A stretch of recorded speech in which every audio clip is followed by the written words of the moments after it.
हमेशा एक बेहतर ऑप्शन है डायलिसिस के कंपैरिजन में। अगर हम क्वालिटी ऑफ लाइफ की बात करते हैं, बॉडी एनर्जी की बात करते हैं, एक्टिव लाइफ की बात करते हैं, अमित जी हमने अक्सर ऐसा एक्सपीरियंस किया है कि जब भी हम ट्रांसप्लांट की बात करते हैं तो आई थिंक ये एक डॉक्टर और पेशेंट के बीच का कम्युनिकेशन नहीं रहता। ये डॉक्टर और पेशेंट की फैमिली, उसकी सोसाइटी के बीच का कम्युनिकेशन हो जाता है, जिसके चलते किडनी ट्रांसप्लांट को लेके बहुत से चैलेंजेस आते हैं। तो अगर मैं आपसे बात करूं एज ए रेसिपेंट और डोनर की तरफ से, आपको किडनी ट्रांसप्लांट के बारे में जब आपने मन बनाया तो आपको क्या क्या चैलेंजेस आए, या आपको तरह तरह से लोगों ने क्या क्या बात की, उसके बारे में आप कुछ बताना चाहेंगे? जी बिल्कुल सर।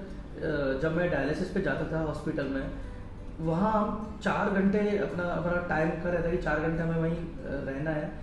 आस पड़ोस में जितने भी और भी डायलिसिस पेशेंट होते हैं, सब लोग आपस में बातें करते हैं। मैं डायलिसिस करा के थक गया था। मुझे लग रहा था कि अब मैं ट्रांसप्लांट की तरफ जाऊँगा तो शायद ये अच्छा रहेगा मेरे लिए। तो वहाँ जो और भी पेशेंट आते थे, उनके बीच में काफ़ी मिक्स थे, और मेरे जो रिलेटिव्स हैं और फ्रेंड्स हैं उनमें भी काफ़ी मिक्स थे कि वो लोग यही बोलते थे कि ट्रांसप्लांट कराने के बाद में तेरी लाइफ और भी बेकार हो जाएगी। हमेशा के लिए ट्रांसप्लांट के बाद में एक कमरे में बंद हो जाएगा, कमरे में तुझे रहना पड़ेगा।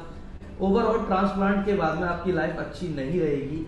ये मुझे लोगों ने बताया। पॉजिटिव 1 या 2 ही मुश्किल से मिले थे जिन्होंने मेरे को बोला हो कि ट्रांसप्लांट तुझे कराना चाहिए, तू जाएगा। बट मैं ट्रांसप्लांट की तरफ गया क्यों? क्योंकि मैं डायलिसिस करा के इतना ज़्यादा परेशान हो गया था कि मुझे दिखता था कि लास्ट में मुझे ट्रांसप्लांट की तरफ जाना चाहिए, ये बेटर ऑप्शन है। अब बात करें डोनर वाली साइड की लेकर बात करें, मेरी मदर का भी ब्लड ग्रुप सेम था, बट उनको इश्यूज थे, काफ़ी हेल्थ इश्यूज, इसलिए डॉक्टर ने उनका मना किया था। और मेरी बड़ी बहन ने किडनी डोनेट की थी, उनको भी काफ़ी लोगों ने डराया कि किडनी डोनेट करने के बाद में आप भी बेड पर आ जाओगे, आपको भी बहुत प्रॉब्लम्स होंगी। बट नहीं, वो पढ़ी लिखी और समझदार हैं, और वो खुद प्रोफेसर है तो वो चीज़ों को समझती हैं। अच्छा, साथ में किडनी डोनेट करने के बाद में वो उन्होंने कंसीव किया, और अभी उनकी एक बहुत अच्छी और प्यारी बेटी है। बहुत अच्छी बात है। अमित जी आपने बिल्कुल सही कहा है कि ट्रांसप्लांट को लेके जैसे रेसिपेंट अगर मैं बात करूं तो लोगों में तरह तरह की भ्रांतियां, मिथ हैं कि ट्रांसप्लांट के बाद अलग से कमरा चाहिए या कांच का कमरा चाहिए, टॉयलेट अलग बनाना पड़ेगा, अलग सोने पड़ेगा, फैमिली मेम्बर्स के साथ नहीं रह सकते, अलग से स्पेशल खाना, स्पेशल पानी और पता नहीं क्या क्या। पर ये सब भ्रांतियाँ हैं। ट्रांसप्लांट एक प्रोसेस है, एक ऐसा प्रोसेस, ऐसी प्रक्रिया है जिसमें आपको एक फ्री, इंडिपेंडेंट, एक्टिव और नई एनर्जी के साथ हम लाइफ देना चाहते हैं। ऐसा नहीं कि हम उसको बांधना चाहते हैं। तो प्रिकॉशंस रखने हैं, पर इतने ही रखने हैं कि आपकी डे टू डे लाइफ जो है हैम्पर्ड नहीं हो, आप सारा काम कर सकें नई एनर्जी के साथ। तो मैं चाहता हूँ कि दर्शक इस चीज़ को समझें कि ये सब मिथ्स हैं ट्रांसप्लांट को लेके, ऐसा नहीं है। आप अमित जी को देख ही रहे हैं कि वो कितने एक्टिव हैं, कितनी एनर्जी है और इनकी सोच कितनी सकारात्मक है। अमित जी, जब आपका ट्रांसप्लांट हुआ तो ट्रांसप्लांट होते ही जो सबसे पहली जो थॉट्स आपकी, जो विचार आपके दिमाग में आए, वो क्या आए थे? सर, मैं उससे पहले एक चीज़ आपको बताना चाहूँगा। लगभग 1.5 साल मैंने डायलिसिस कराया है। लास्ट के 1 साल मैंने बैठकर मेरी नींद निकाली है, क्योंकि मैं जैसे ही लेटता था तो मेरी सांस फूलती थी, मेरे को नींद नहीं आती थी। मैं बैठकर सोफे पे सोता था। दूसरा, पानी नहीं पी पाता था, क्योंकि पानी मैं लिक्विड लूँगा, किडनी मेरी काम नहीं कर रही है तो मुझे प्रॉब्लम होगी, मेरी बॉडी में घूमेगा, तो मैं पानी भी नहीं पी पाता था। और पानी की प्यास मुझे बुझानी है, गर्मी है बहुत ज़्यादा, उसके लिए क्या है कि पानी मुझे पीना नहीं है, मैं आइस क्यूब लेके मेरे मुंह में रख के उसको बैठता था। थोड़ी थोड़ी बूंद उसकी गले से निकलती थी, मुझे ऐसा लगता था कि मैं पानी नहीं पी रहा हूँ, मैं अमृत पी रहा हूँ। उस पानी को मैं अमृत जैसा समझता था। तीसरी चीज़, मुझे यूरिन आना बिल्कुल बंद हो गया था। तो वो जो फील जो होता है ना कि ठीक है हमें यूरिन आ रहा है, वो भी मुझे चाहिए था। अब बात करते हैं ट्रांसप्लांट के बाद में। ट्रांसप्लांट के बाद में ये तीनों ही चीज़ें मेरे दिमाग में घूम रही थी कि क्या मुझे ये सारी चीज़ें होंगी।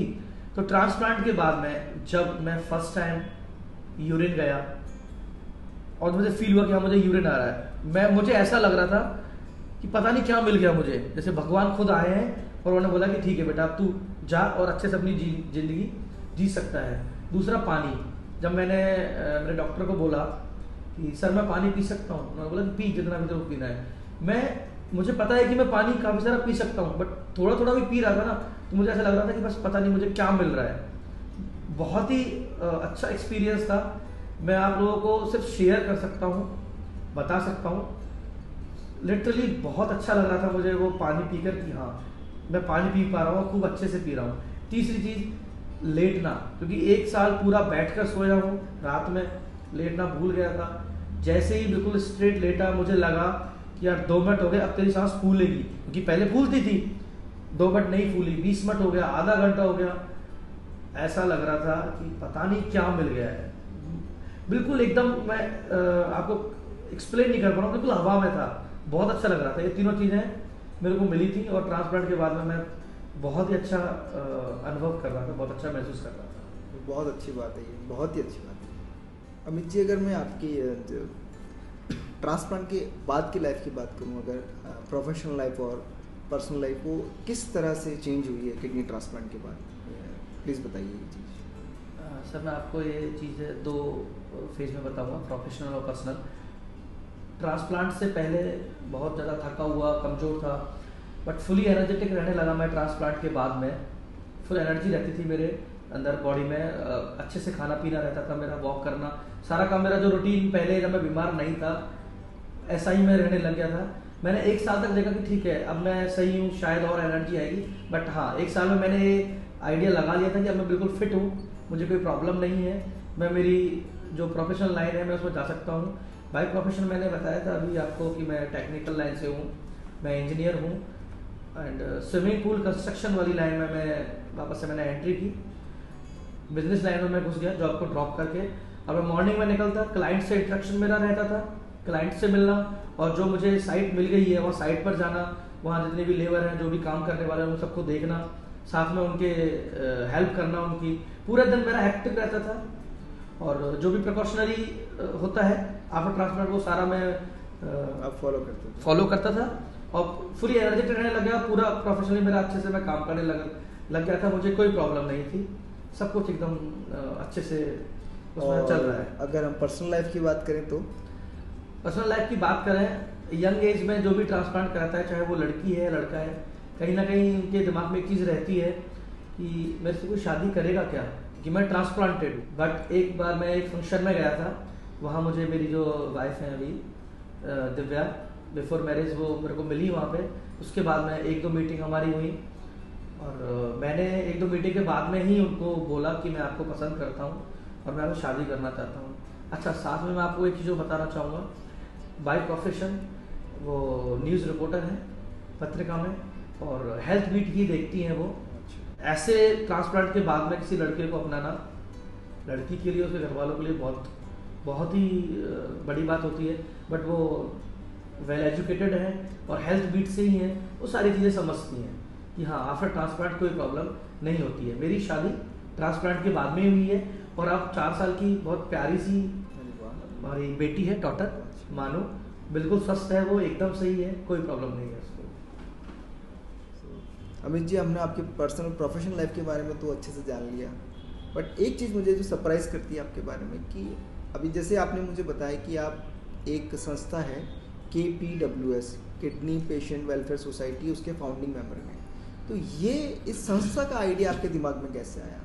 कहीं ना कहीं पेशेंट और डॉक्टर के बीच में एक गैप होता है, जल्दी से भरोसा नहीं करता है पेशेंट डॉक्टर पे।